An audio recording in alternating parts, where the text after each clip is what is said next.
boxing this week, 71. We've got a new format. Hopefully you guys are going to like it.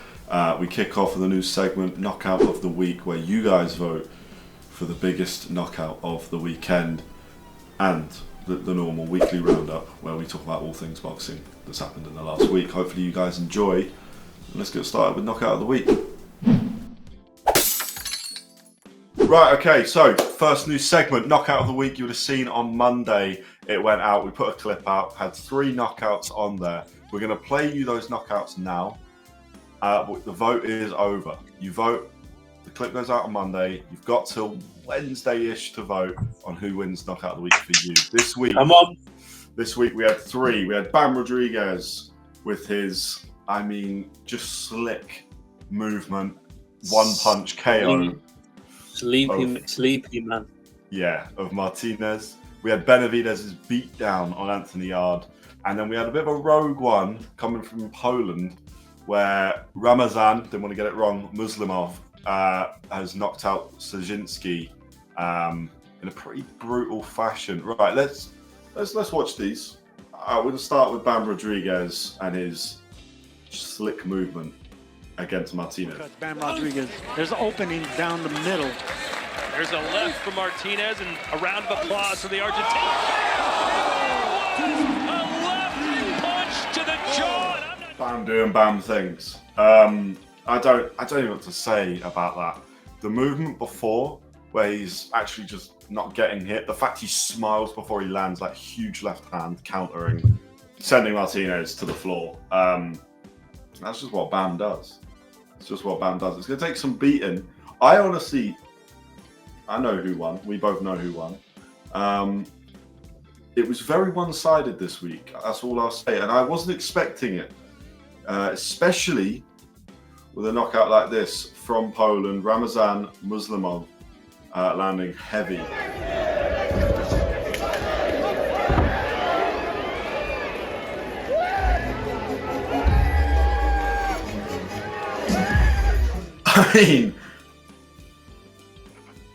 Dropped like a sack of potatoes. He was out cold. So you need to run that meme. What's that one? No, but seriously, yeah. I can't lie to you though. That man that knocked him out, do you know, like, I feel like that's like a small hall Polish show. You know, you've got like small hall shows in the UK. Yeah. I feel like that's a small hall Polish show. Could be wrong. Could be massively wrong. But you see that fighter, that's the man. That's a man that you just, like, I don't know. Like, I think if 20 police officers were in front of him, he'd eat the tasers. That's the only way. He looks like a nutter. And finally, something I think we've all seen, but let's rewatch it. It is Benavidez's beatdown on Yarde. Speed type power. Right now, speed power is winning. Speed is starting to be the difference here in this fight, as Benavidez is peppering Yarde here in the corner.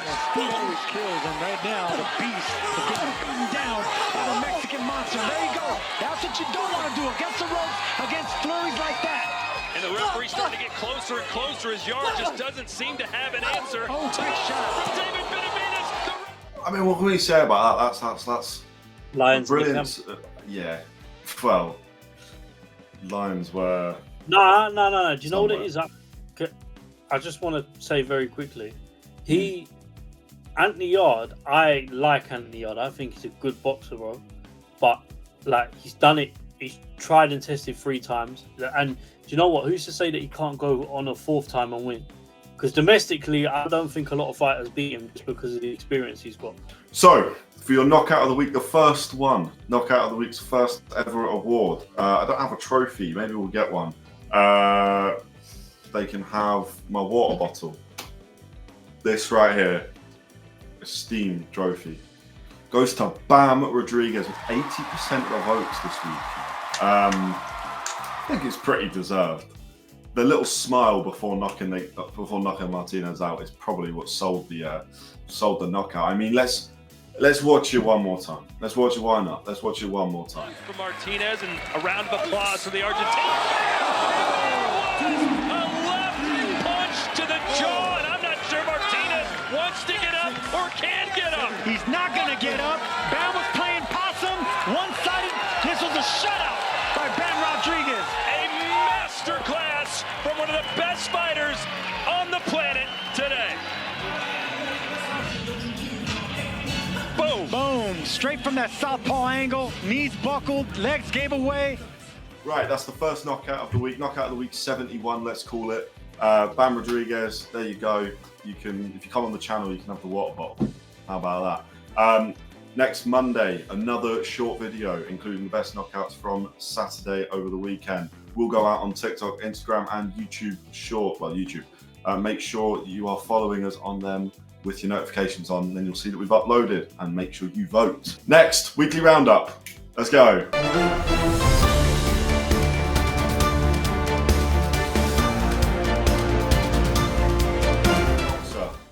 Saturday, big moment for them. They kind of kick off their new, what's it called, broadcasting deal. Venture deal. Yeah, with 1 year deal. And they kick it off with a card that has some good fights on there. It does. The main event, not bad. Frazer Clarke, Jeamie TKV. Fran Hennessy's on the card against the former world champion. And Joel Kaduya and Bobby Dalton is definitely a good fight for an English title. However, I'm hoping you'll agree with me about that. Overall, bit of a stinker. I'm not impressed. This is the first card for the BBC. I don't know. I'm not. Hear me out, yeah. Yeah. I'm not sitting on the fence when I say this, innit? Because Conor will go, "You're sitting on the fence, pal." Yeah. I think they're in a tough position, and I'll tell you why. They've lost talent. Yeah. Obviously, bearing in mind, you fast forward to like December, they got Callum Simpson fighting in December. So they've lost some talent, clearly. Obviously, you're talking about Ben Whittaker.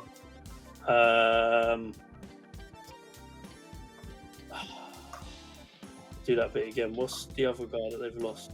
Well, Vidal Riley's gone. Vidal Riley. Why did I forget his name? That's it. The two of the main big guys. Sorry. Okay, I'll go again now. Yeah. No, sorry. You've lost Ben Whittaker, Vidal Riley. Two massive, I'd probably say, stars in terms of just where they established themselves in the market within boxing. Vidal Riley is on a run himself. So is Ben Whittaker. Ben Whittaker's a massive loss to them, but his contract come to an end. Signed with Matchroom. I feel like it was always going to happen anyway. Yeah. They've got Callum Simpson, but I don't know how long for. But Ben Shalom's giving him the stadium fights, so it really depends on where they go. I suppose a year afterwards. But going back to the card itself, I feel like it's going to be. I think we've got to look at it like Ben Shalom's opening us up to new fighters potentially, new people coming through. You're building people up again. Maybe going back a couple of steps. I feel like being with such a giant like Sky Sports to go into the BBC, who haven't really televised boxing since Eubank Senior and Ben days, really, in terms of in that capacity, BBC Two or whatnot. Yeah. So, he's got a task on his hands, but the three fights that kind of stand out for me are what we've just mentioned. I'm glad that Fran's higher up on the card because, her worth and value as a boxer on that card, just because of what she brings in commercially with what she's built up on her own or with her family and the profile she's built up. If you go and have a look at her profile, it's mental. But she's built herself up and put herself in a really strong position. So they've and I said this before. Do you know what? I can say this to people. I said this before to her brother on one of the last cards that they had. I think she was literally on prelim fights, which was free to watch on YouTube. This is when they were back on Sky. Potentially, I think it was Box Office. It was when was it on the Boatsi and Aziz? Boatsi and Aziz card potentially. I might be wrong. It was the Billum Smith. It was the Billum Smith Coley card, wasn't it? Bournemouth. She fought in, but she fought in London as well. But she was on really early. But it was one of the fights. Selhurst Park. It was Boatsi, yeah. No, not Selhurst Park. There was a fight. Yeah, but my point being, there's been a couple of fights that she's been in where she's been on really early in the card, and I feel like from a commercial point of view, it don't make any sense. And I'm not just saying that because I know of them, but you've really got to look at the stable of fighters you've got and think about the positions that they play and the effects and actions that you have could potentially impact their careers to the point where, you know, one day you need that fighter and they go and sign for someone else. Yeah. She's managed by Mick Hennessy. Do you get what I'm trying to say? Like, Mick Hennessy is not a joke in boxing. It's a serious man. When you go and see him at all the press conferences, though, you'll sit there, man. Well, from the ones that I've been to, that I saw her mad quiet, just lets her crack on, do what she's doing. But he knows what he's talking about. He just watches everything in the background. I respect him massively. But my point being, yeah, these fighters have definitely got I would say, opportunity now to really establish themselves, especially filling maybe some holes that obviously have been put into boxer by some fighters going out. We don't know what's going on with Eubank. Eubank's technically still signed to boxer, but yeah, the card's not what we've been watching, or the likes of Riyadh's and the zones. But you know, I think you have to. One thing I will agree with you on is the zone, Matchroom, Queensbury. They're different, or Matchroom and Queensbury are different beasts. You're talking about when boxers compared to Matchroom and Queensbury is hard because boxer, I feel like, are still building. They're only 10 years old. Boxer, Matchroom and Queensbury have been around for decades. You see what I'm trying to say? It's like you're talking about two well-oiled machines, and Ben Shalom has got a task on his hands, but he's getting himself into the right positions. It'd be interesting to see what happens, but the card itself, you know, the main three fights that are interesting me are what we mentioned.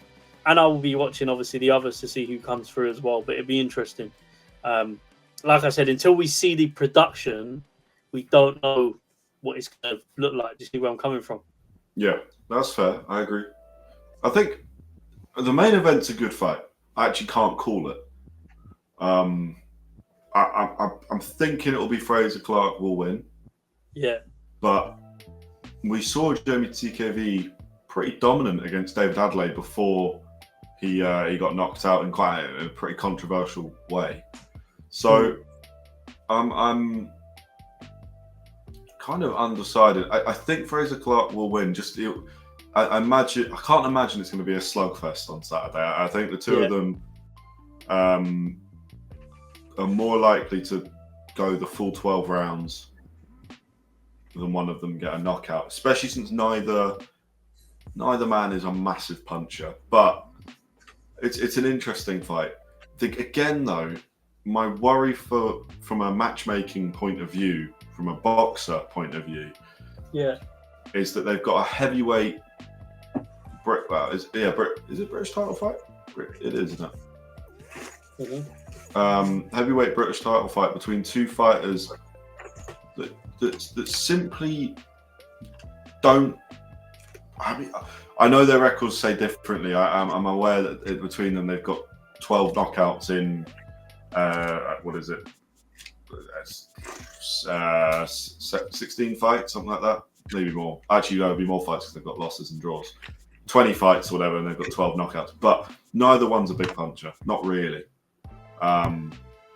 It just feels like the wrong first fight for the BBC. It doesn't feel like this is a statement. I don't know. I think Fran Hennessy's in a good fight. I think it's actually a step up. Former world champion. Yeah, so former WBC world champion at a much smaller weight. She was atom weight, so the lightest you can actually be. This has moved up a couple weight divisions since then. And in her last 5 fights, she's lost twice, drawn once, and won twice. But the fact is, this is still a step up. This is against an old girl that's got a lot of experience, has I believe, a pretty lopsided winning record. Let me just check that. Yeah, 22-2-2. So this is a big fight. It's for a good title, international bantamweight title. I expect, in all honesty, Fran Hennessy will win this quite easily. I still think she'll outbox her over the 10 rounds. I think she'll make it look probably a bit easier than it maybe should be. But for Fran, I mean, she's 21 years old. She's only 6 fights in. And whilst there would be some, I guess, thought process to maybe try and rush her along a bit, because Boxer, like we've said, could use a few superstars, and Fran Hennessy definitely has some of the attributes that you would want from a superstar. There's no need to rush it. She's 21, which means she's not going to break any records for being the youngest world champion, and therefore, why bother? Let's just keep it going at the pace it's going. And this is a fight. This is a step up, but it's not a crazy step, which is good. Do you know what? Do you know what's funny though? One thing she has said to me, if she does want to be like, there's a time period she wants to be a world champion in. It's a time period, and I feel like obviously in her heart she'll want to make it happen. She's got a great coach behind her, Bradley Skeet, obviously. He was a ferocious boxer himself. I mean, that's one of the guys I grew up on watching. Do you get what I'm trying to say? Yeah. So yeah, like it's interesting. Like I said to you, I think with her fight, a good performance and a dominating performance is probably what her and the camp are going to be looking for. They don't rush anything, which is what I like when you watch her fight. So coach is not rushing her to do it. It's all a learning fight. She's still very inexperienced in terms of, I would say, she's still learning and picking stuff up. And like you said, she's young. So, she's got time on her hands. It's like Moses. Moses Atama has got time on his hands. It's the same with Fran.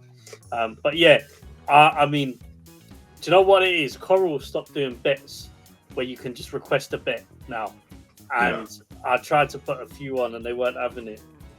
Moses was one of them, and I did stick one on my mate friend. So yeah, but they wouldn't allow it, man. They wouldn't allow it. It's like they knew. So to me, that says that they're going to be world champions, both of them. But yeah, very exciting fight. Going to main event, TKV Clarke. I agree with you. I think Clarke should win. Just purely on, I think he's got a lot more experience, especially amateur as well, which I do think plays a part in it.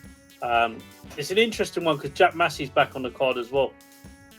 Yeah, true. Jack Massey is on the card, and he is someone that's good to watch.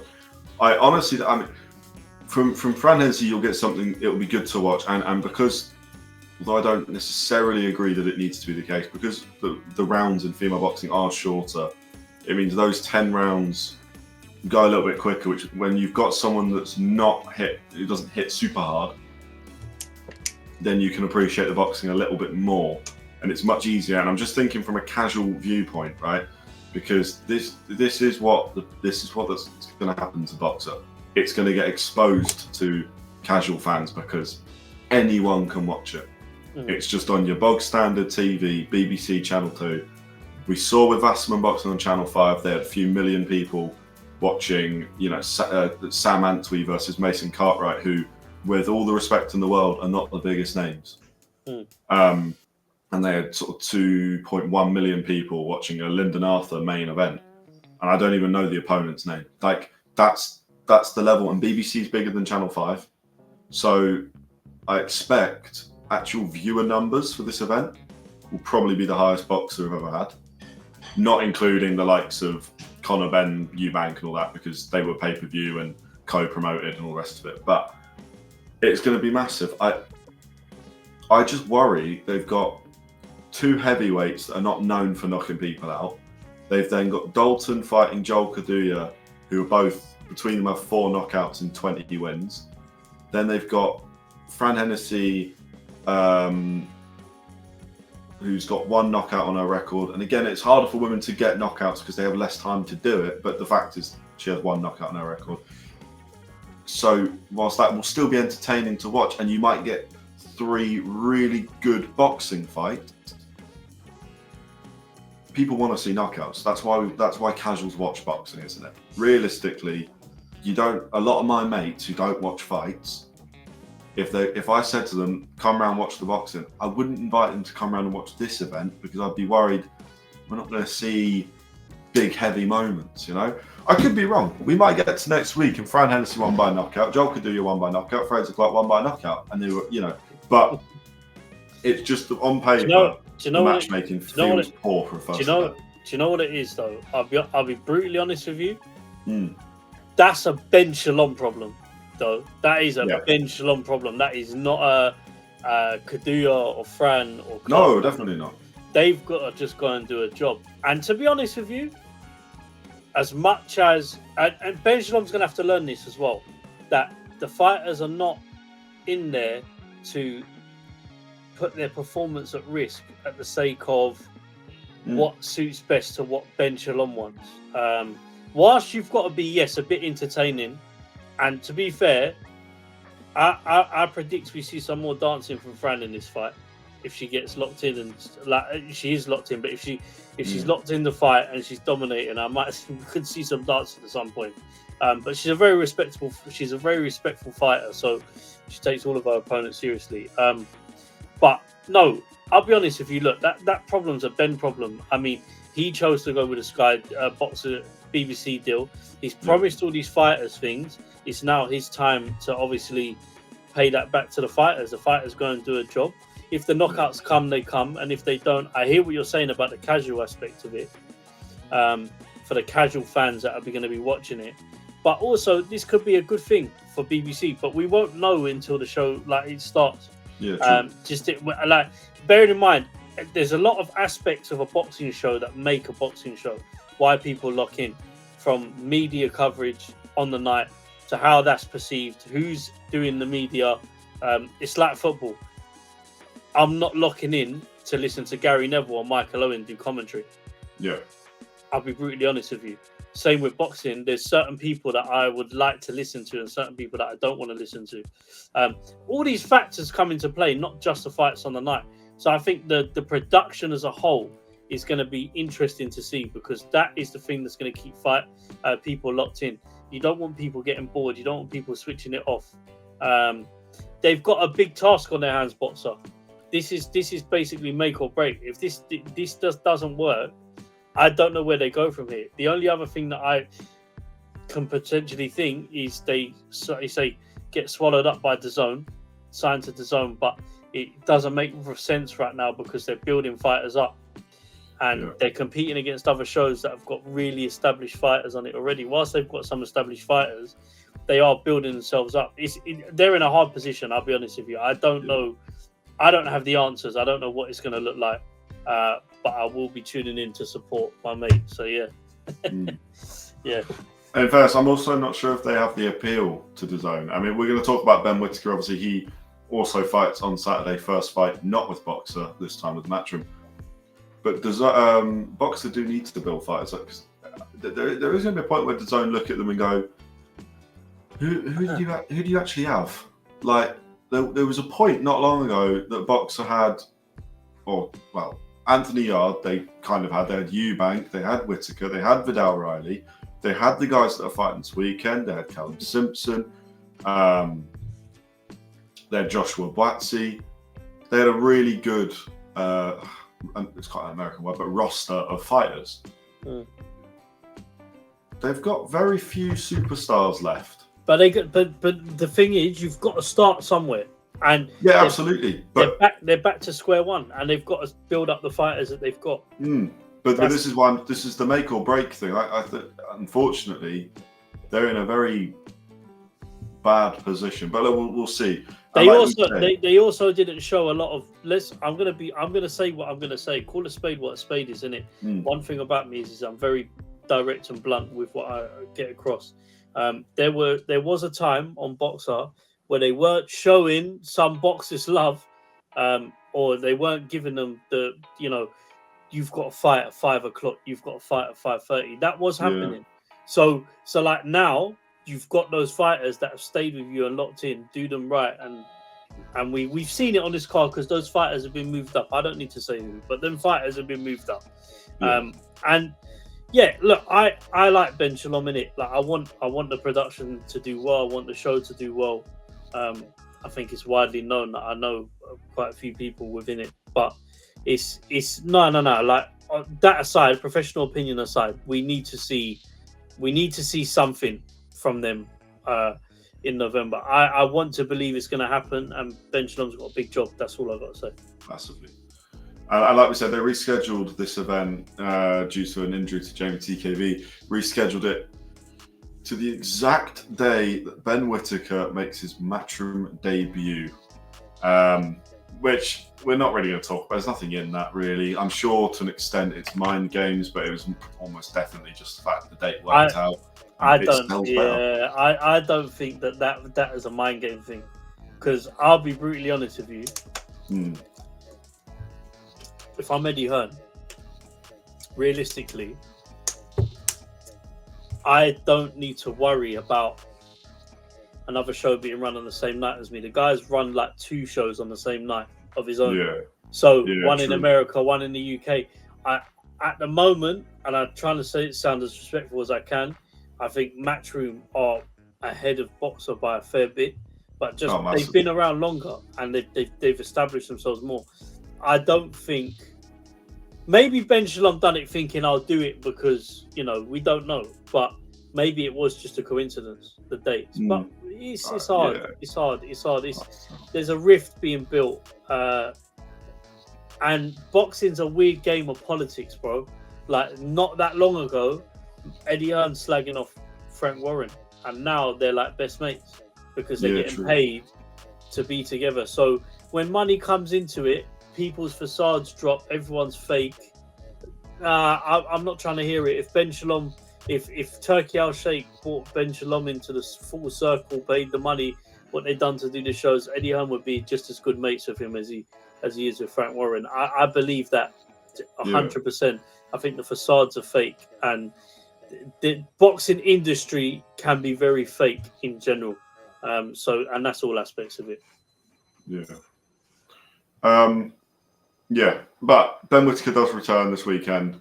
Obviously, last time out was it was his best performance, where he knocks Liam Cameron out. Obviously, their first fight being very controversial. Probably should have lost, in all fairness. I still believe Liam Cameron actually won that fight. A bit of WWE going on. And then the second fight, Ben Whittaker under Andy Lee knocked Liam Cameron out in 2 rounds, showed a very different side to his ability. A much more, the sort of side of his ability we were really hoping to see. But he did his job. And now he's up against German, 19-1, Benjamin Gavazi. Gavazi's knocked out his last 3 opponents. He's got 13 knockouts on his resume.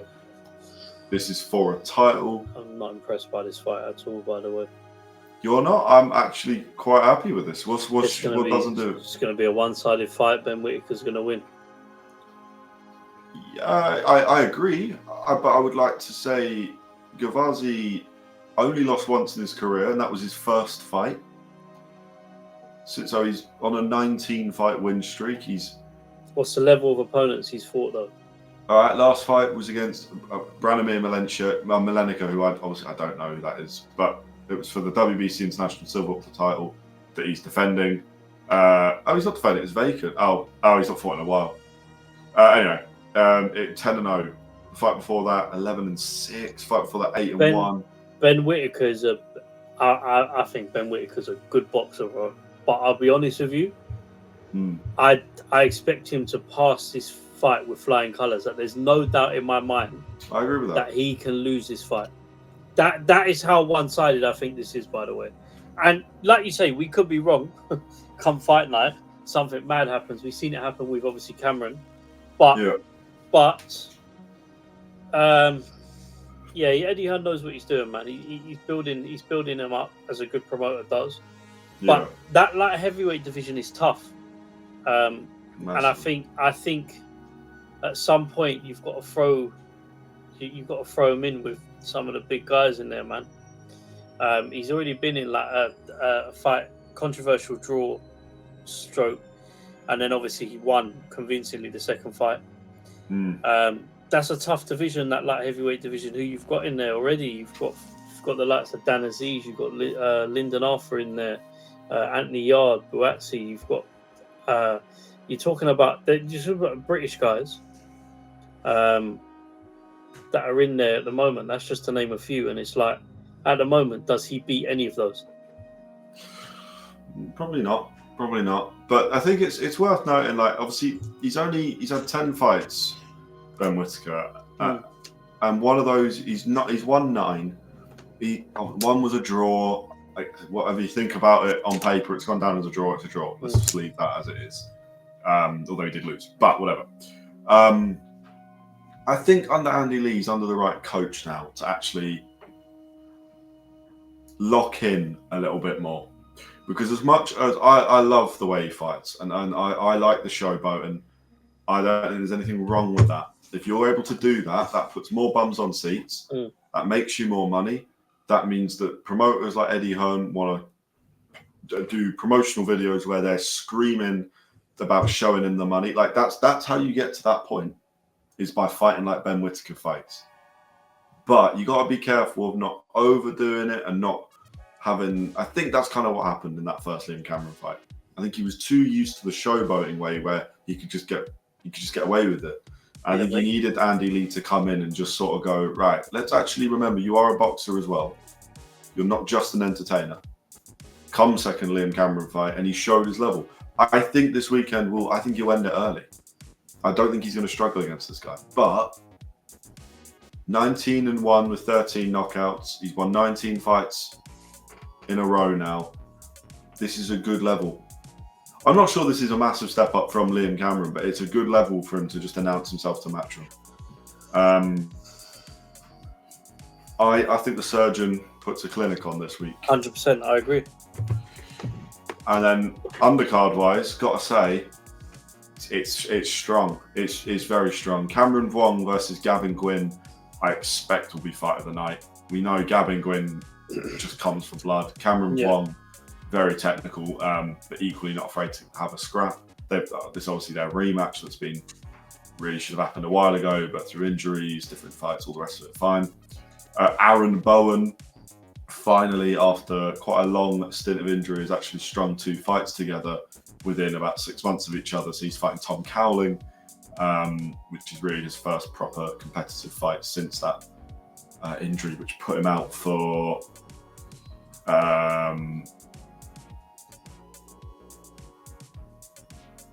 oh, do you know what? I'm just chatting shit about Aaron Bowen, so that's all going to get cut. Who am I thinking of? He's fought 3 times already this year. All right. I don't know who I'm thinking of.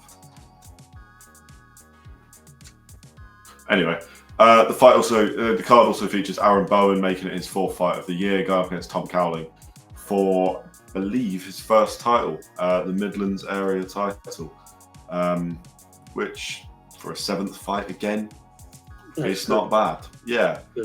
Ibrahim Solomon, very good fighter. The Spider, man.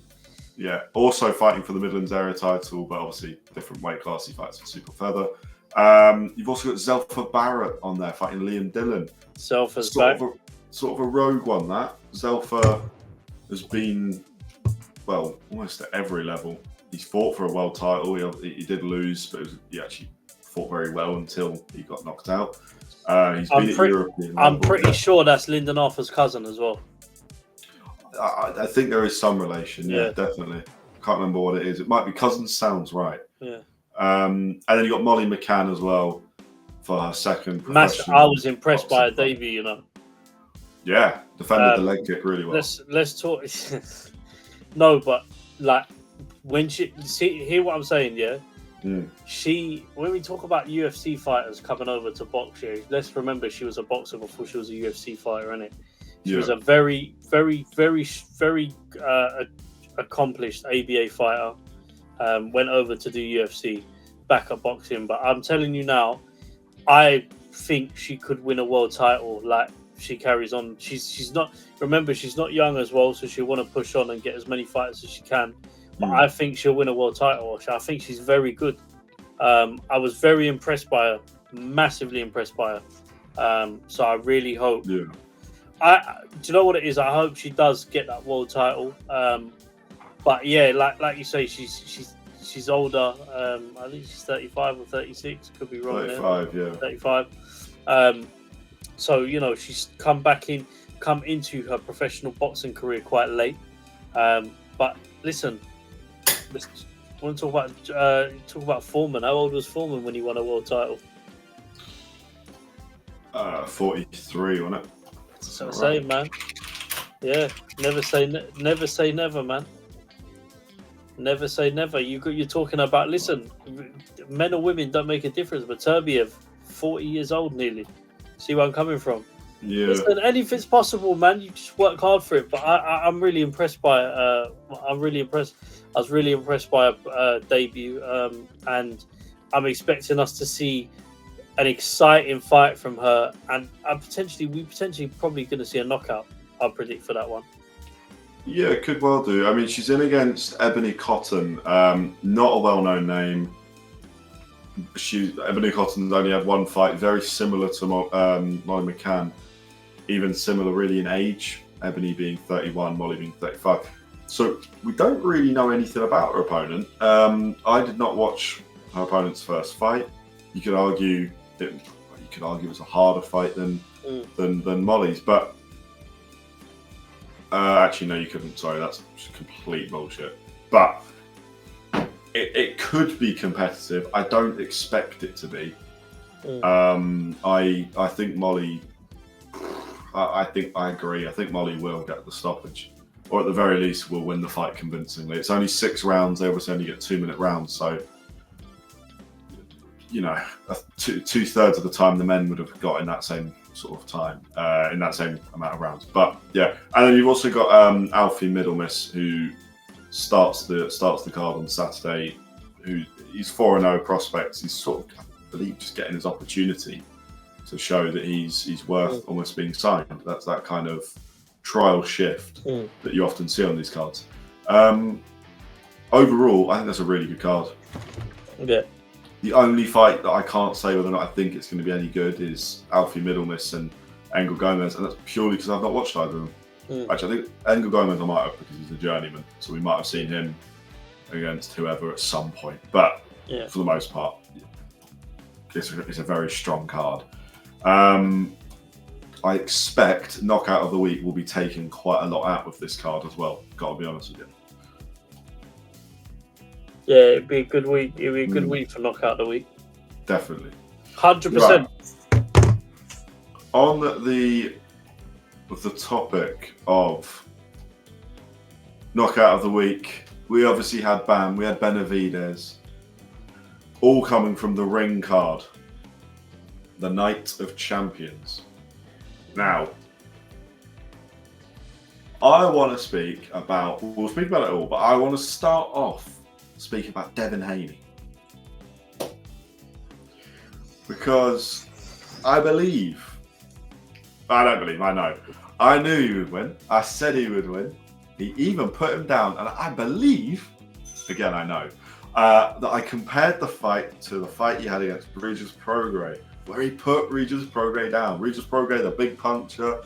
Devin's going to be too small, blah, blah, blah, blah, blah. Yap. Ryan Norman Jr. is still a great fighter, by the way. I've seen far too much hate for him. It doesn't take away from the fact he won a world title this year. I still think he's probably got knockout of the year secured before his knockout on Sasaki earlier in April or May or whatever, in Japan. But Devin Haney looks a lot stronger now, and we saw it in the fight. Devin hurt him badly as well. That was not a flash knockdown. They were heavy. That was heavy hands that hit Ryan Norman Jr. And the rest of the fight, okay, you can say what you want about it, but the rest of the fight, Norman Jr. couldn't commit to his punches because he knew if he did, he was going to get caught, and what was going to catch him could put him out. So Devin was more than happy to stick behind that jab and just win basically every round. And that's the art of hit, don't get hit. Criticism followed from Eddie Hearn, from Conor. Conor Benn's always going to criticise. He's an opponent. Conor Benn's great for trash talk. He's great at selling fights, whatever. So we have no idea if Conor Benn actually believes what he's saying. Eddie Hearn stated, nobody's going to want to tune in if you fight like you're scared. Or if you fight like that. I think Conor Benn said scared. I disagree. There's two sides to that, yeah, you can take from it, yeah. And I'm going to say this. Eddie Hearn has come out with a very casual opinion.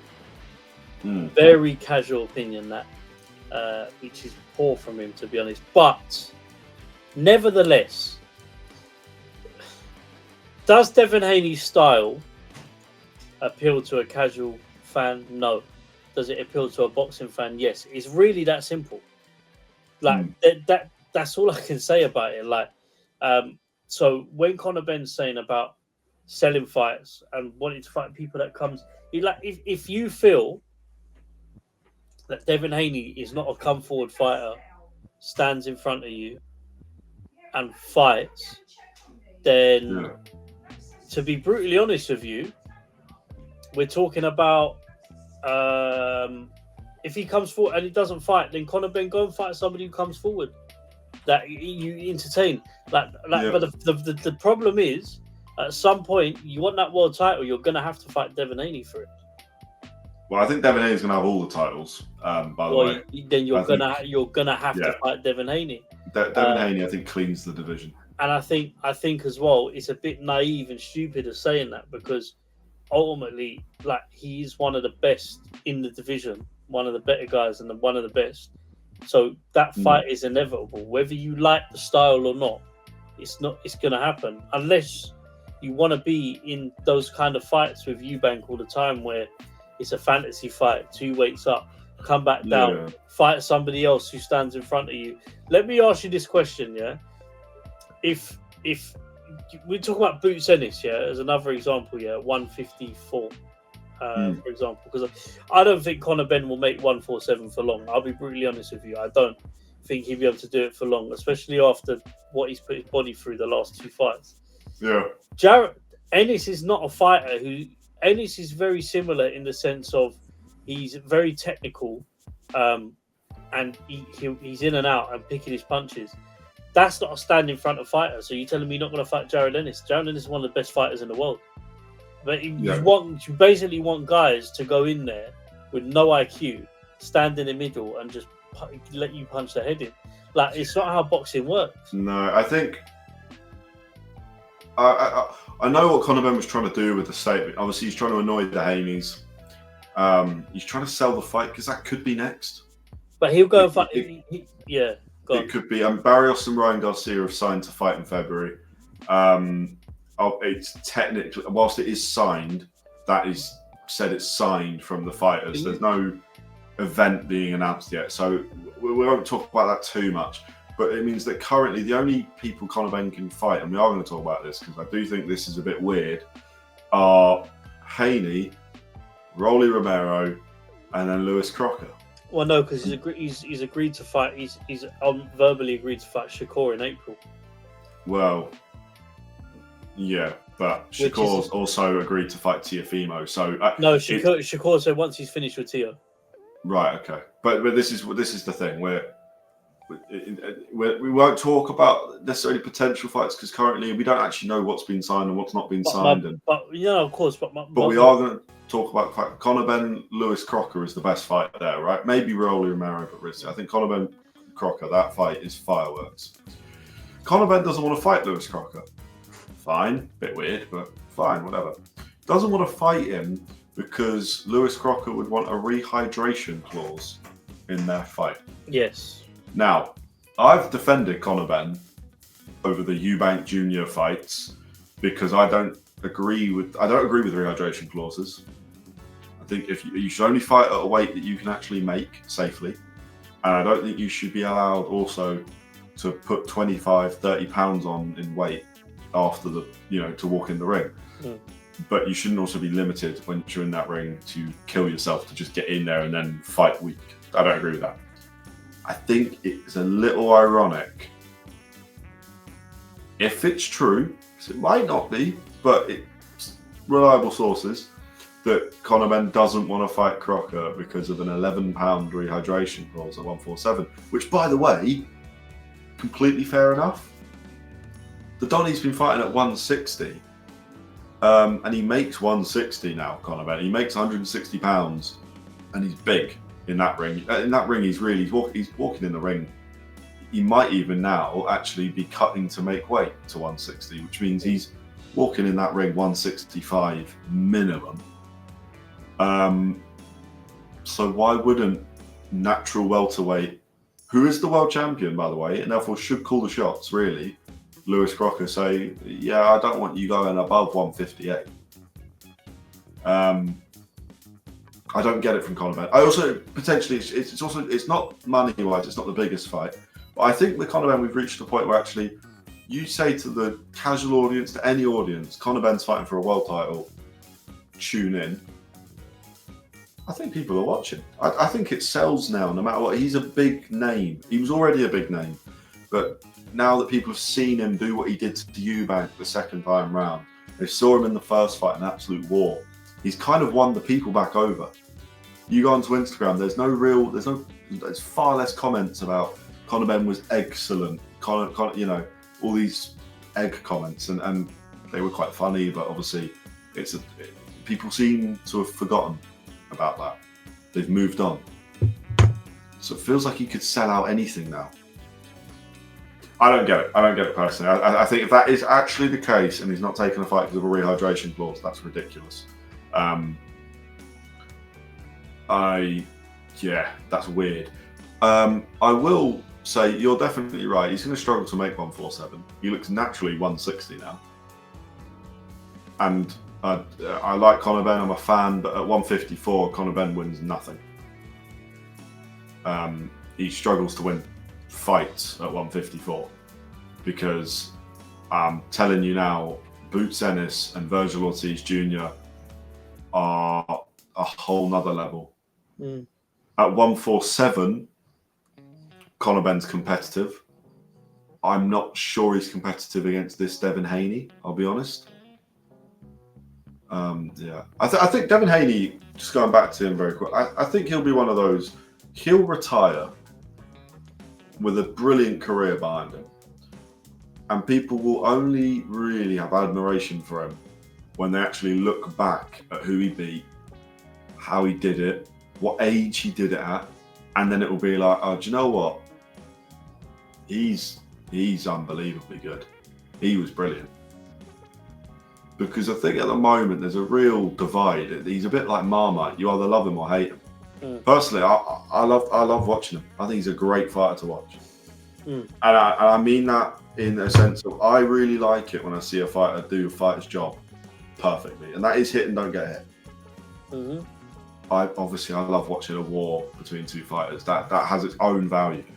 But yeah, I thought Devin Haney was brilliant. Brian Norman Jr. will be back. I quite like the fight of Brian Norman Jr. versus Conor Benn, by the way. One's coming off a big win, one's coming off a loss. It means Conor Benn's actually in a fight that's competitive. I don't know, I like it. We at some point have to talk about the Brits on the card because one of them performed really well, the other not so much. Let's talk about fight of the night, which was quite clearly Sam Noakes and Abdullah Mason. Yes, it was. Putting on a 12-round. I mean, it was brilliant to watch. Before the fight, we were live for the event. We both sort of had no idea what to expect. We know how good Abdullah Mason is. I did not give Sam Noakes enough credit before the fight. I didn't think his resume would stack up against Abdullah Mason's, but every time Abdullah Mason tried to keep it long, Sam Noakes found a way of coming in and keeping it close. And I think the scorecards were actually good. Mike Coppinger's scorecards were terrible. I called him a dickhead live on stream. I stand by that. He was. What did you make? What's next for Sam Noakes, really? I think that's the question. We are British fans. I mean, what's next for Sam Noakes? Listen, look, I think it's Rosie's stop. I think he'll get another big fight. He'll definitely get a fight in Saudi, 100%. I think when you fight the night, it's you know what it is? The loss is a loss. It's not of course you want to win, but it's about how you lose, right? Yeah. And I can't knock how he lost. Like, he done his best, and you know, in the end, as I said in my prediction, Abdullah Mason is going to be that much sharper, that much quicker than Sam Noakes. And Sam Noakes was having successes when Abdullah Mason come and fought on the inside or stood in front of him and played into Sam Noakes' game plan. Sam Noakes found more success, was landing more shots. In those moments, he looked really good. When Abdullah Mason stepped back for a range, kept him at a range with a jab. In that moment, Abdullah Mason was slowly winning the fight, and he was outboxing Sam Noakes. And I think he realised that a couple rounds in, not to get too stuck in with what Noakes was doing. So, you know, because he's aggressive and because he's come forward, he'll get another opportunity. I don't know who he's going to be against, but I know that he'll get a big opportunity again. He lost, but his performance was good. So yeah. I feel like boxing's changed now, where like you get a loss and you're down 20 places or you're down the pecking order. It's about how you lose. If it's one-sided, it's a different story. Do you get what I'm trying to say? But yeah, kind of leads on to Benavidez and Yarde because of the way that fight was going. So that's another sort of element which we'll talk about in a minute. But yeah, Sam Noakes deserves another shot, deserves a big shot somewhere, or to get another big fight, maybe a warm-up and then a big fight, however he wants to do it, take a break. I'm sure he got paid nicely from the Saudi fight, so I'm sure he want to take a nice little break over Christmas and then come back in the new year. I mean, the guy's proved he can mix it at a very high level, because Abdullah Mason, someone that I know. I mean, a lot of people have been saying it. I know I've been saying it since day one of this show. That's the future of boxing. He's 20 years old. He's the youngest world champion in the world now, in boxing rather. So, yeah, special fighters, but great fight. And I think Sam Noakes in a fight that, in fairness, huge underdog for, made it so competitive. And if he just, I don't know, if he had maybe a little bit more experience at a higher level prior to the fight, I think he would have nicked it. But nothing to be ashamed of with that. No. Unfortunately, we do have to talk about the other British performance from a fighter that I really do like. Yeah, man. But Anthony Yarde, man. Big up Anthony Yarde. I said he was going to win. Yeah. We both did. I mean, I wanted him to badly. I wanted him to I thought the weight drain would affect Benavidez, because obviously he's already said after this fight he's moving up to cruiserweight. Yeah. So I think he will. I think he's naturally quite a big guy. I mean, if you've seen the tapes of even when he started boxing when he was very overweight, it's in his metabolism, obviously, clearly, that he's able to get bigger for certain weights and fights. Look, I think the biggest problem in that fight was Yarde just didn't have the answers for Benavidez. No, not at all. And you can play part of that blame on the corner. I think that's where this conversation goes. To put it simply, Benavidez has some freakish hand speed. He's clearly carried his power over, and he's more than fit enough to go across the rounds at 175. His footwork's brilliant. He's the same fighter who's at 168. He's still bigger than most people as well. Anthony Yarde could not get off the ropes and could not keep taking 12, 13 punches. And one thing I want to highlight, he went to his corner in round 6. Yeah. He asked, what round is it? Tunde says, I don't know. It doesn't matter. Okay, fine. Maybe, you know what? Maybe it doesn't matter. You just keep going, don't you? So it's fine. But Tunde's advice for Anthony Yarde was, you need to get off the ropes. Don't let him land those punches on you. And then Anthony Yarde's gone back. Anthony Yarde's back in no man's land fighting again. And he's actually got nothing to work with there. I think any person in the world would tell Anthony Yarde, probably don't want to get hit like that, mate. I mean, that's not good corner advice. No. And like you say, the tactics from the start were wrong. Lions to try and counter punch, the lines were not in the camp. No, but that's what was being screamed, isn't it? Yeah, exactly. And you got to motivate your fighter, and obviously Tunde knows Anthony Yarde very well. But I think it was on TalkSport. I can't remember exactly who said it. He made a very good point. Anthony Yarde is the best fighter in that gym by a long way. He has outgrown the gym, and it doesn't have to be a parting ways out of spite or out of anger. But look at Anthony Joshua.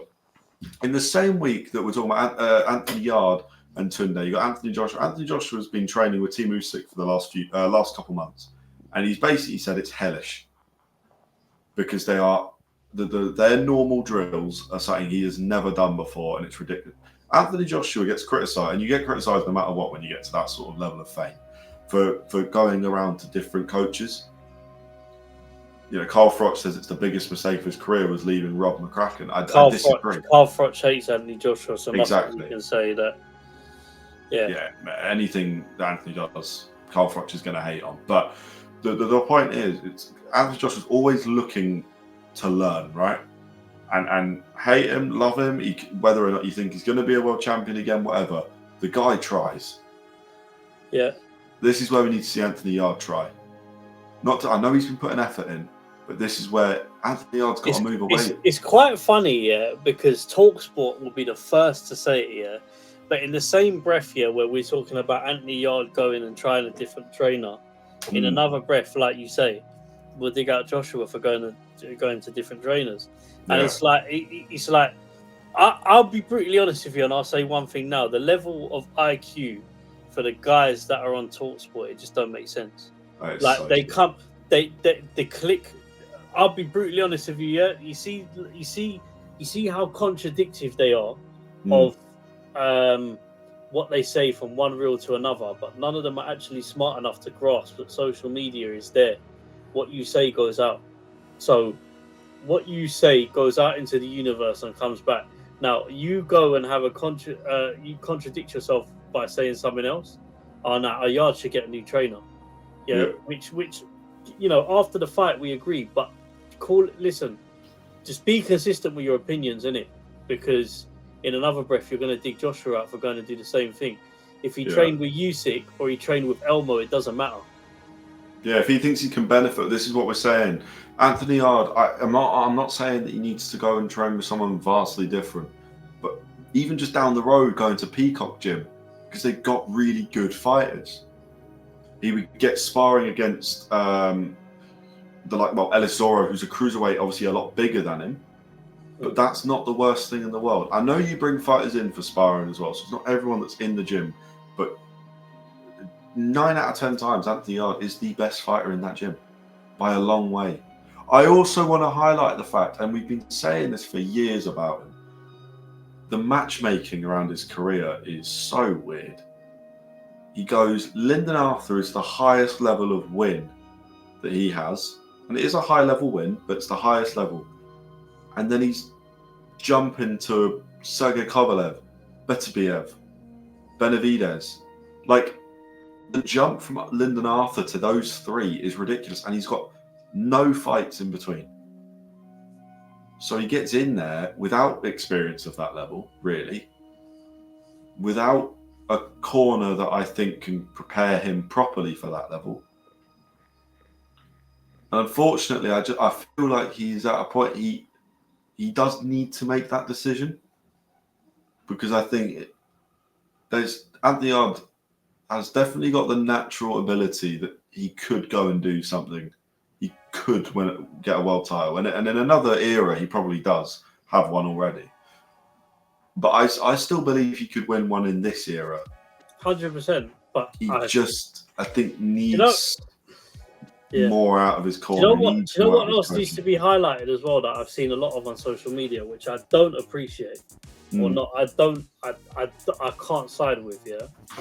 Is a lot of people within boxing, be it cornermen or just boxers in general, will have a lot to say about everyone having an opinion of it. The problem is that the two things I will say is, yes, you can label certain people as casuals, or you can label us as casuals if we want, because we don't box. But at the end of the day, one thing I will say is the paying fan who you rely on to get paid has much of an opinion as anyone in boxing.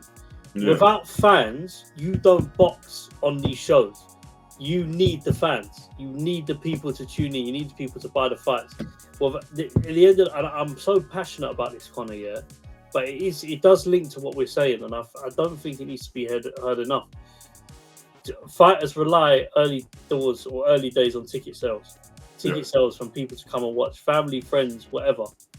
As you get bigger in the game and you fight on bigger cards, you're relying on pay-per-views and other things.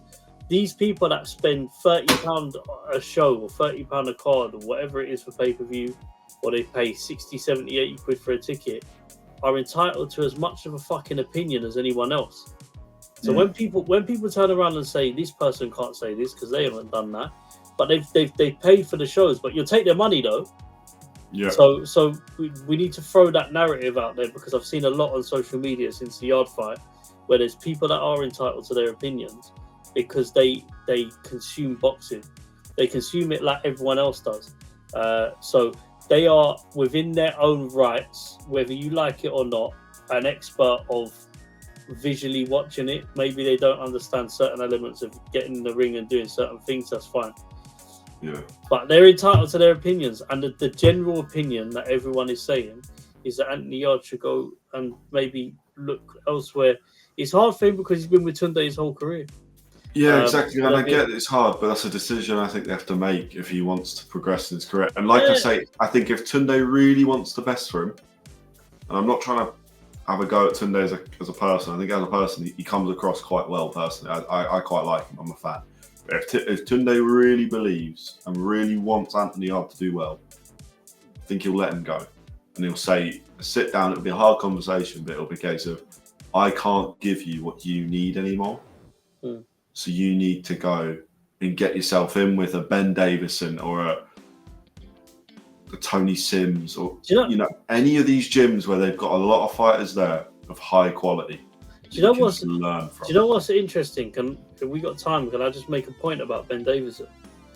I was watching an interesting TikTok live. Great boxing page, by the way, that we linked up, that follow us on TikTok and put out really good content. But they had a conversation about boxing trainers, and Ben Davison's not good, and it's like he kind of is, and it's like he's not really boxed. He had a couple of amateur fights, so you're wrong there for a start.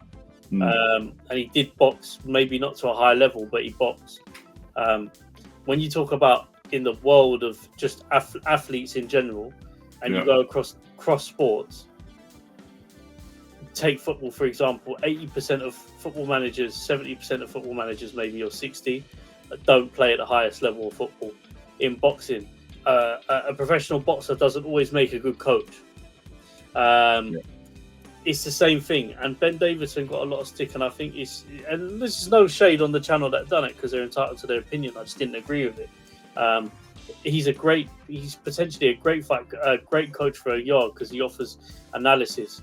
Today, boxing's evolved, it's changed massively. It's not just a cornerman standing there with your towel shouting stuff in your ear like a Rocky movie. There's a lot of analysis that goes into it. That is one thing that Ben Davis specialises in. I'm sure Conor Benn, although he's got a great coach in Tony Sims, has people do analysis for him on the fights. These people are important. Ben Davis is as good as a coach as anyone else. It's just I thought I'd highlight that because I saw that comment and I was a bit like, don't agree with that. That's fair enough. And then the other fight that's worth obviously mentioning is Bam Rodriguez, knockout of the week winner. Crazy. One-sided. He won every round. I mean, we were sat live, and honestly, I think at the end of every round we were sort of going, "Who's won that?" Well, Bam's won that. It was obvious. Do you know? Did the whole fight in first gear. Do you want to know? Can I say one thing though? That is when you we've just had the conversation about coaches and what you should be advising your people in the corner. If there's any fight to go off, it's Bam Rodriguez's fight. If you watch that fight, even though he was winning every round, his corner still found points for him to build on, what he needed to do going into the next round. There was a clear plan there. You could see it. The corner was communicating that to Bam during the fight. That is the kind of corner you want in those fights, even when you're 7 rounds up. Yeah. Because if he'd have let the foot off the gas a little bit, Martinez is aggressive. He would have come forward, potentially could have. So he always had to be switched on, which he was from start to finish. Yeah. Dominating performance, got a knockout, crazy. Like I said to you, he's a problem, and I can't see him losing anytime soon. No, and he is simply the best fighter in the division. I mean, the IBF currently is held. I can't even remember the name of the bloke, but he's 22-6. But that's the easiest belt for Bam to win of the lot. So he's going to unify. He will be undisputed in his next fight, and then it's a case of moving up and doing the same again at 122. I think Bam Rodriguez might be a generational talent. I think that the way he does things is ridiculous. He makes fighters like Martinez, who, it doesn't matter how many times I tell you, because a lot of people won't believe it, but Martinez is a very, very good fighter. This is the same guy that has won nearly every round against oh Jesus, what's the bloke's name?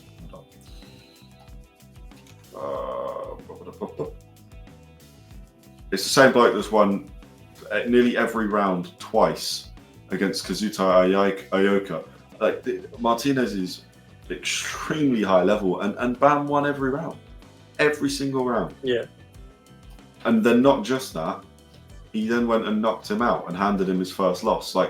This is Bam Rodriguez. This is his era we're in right now, and he is just unbelievably good. And he can still get better under Robert Garcia. He will as well. It feels like it's perfect for him. He could fight Noah Inoue, and I don't know if he'd win, but it would be a tough fight for both of them. Yeah. Nakatani might be too big for him. That's my only concern, because I know he's a little bit shorter and naturally not as big. Nakatani's a big guy, so we'll see. But look, Bam can do whatever he wants. Devin Haney is well and truly back. Benavidez could go to cruiserweight. I think he'll stay at 175 personally. I know he says he kind of undecided on that, but we'll see in the future. Abdullah Mason can do whatever he wants, and Sam Noakes did himself proud. That is boxing this week 71. Hopefully you guys have liked the new format. There will be additions to this in future. It's only going to get bigger and better. As you will have seen, it will have flashed up on screen a couple times throughout the show. £50 Amazon gift card giveaway is still very much going. We are on 267 subscribers, so well over halfway now, and working towards 500. At 500, we announce the winner of the £50 Amazon gift card. All you have to do is subscribe and comment that you have subscribed. We will do the wheel spin live on one of these shows. Make sure to follow us on Instagram and TikTok, because Knockout of the Week comes out every Monday, and you need to vote if you want to have your say. And I think that is everything from me. Paolo, any thoughts for the people at home? Live long and prosper, man. Live long and prosper. What a lovely ending.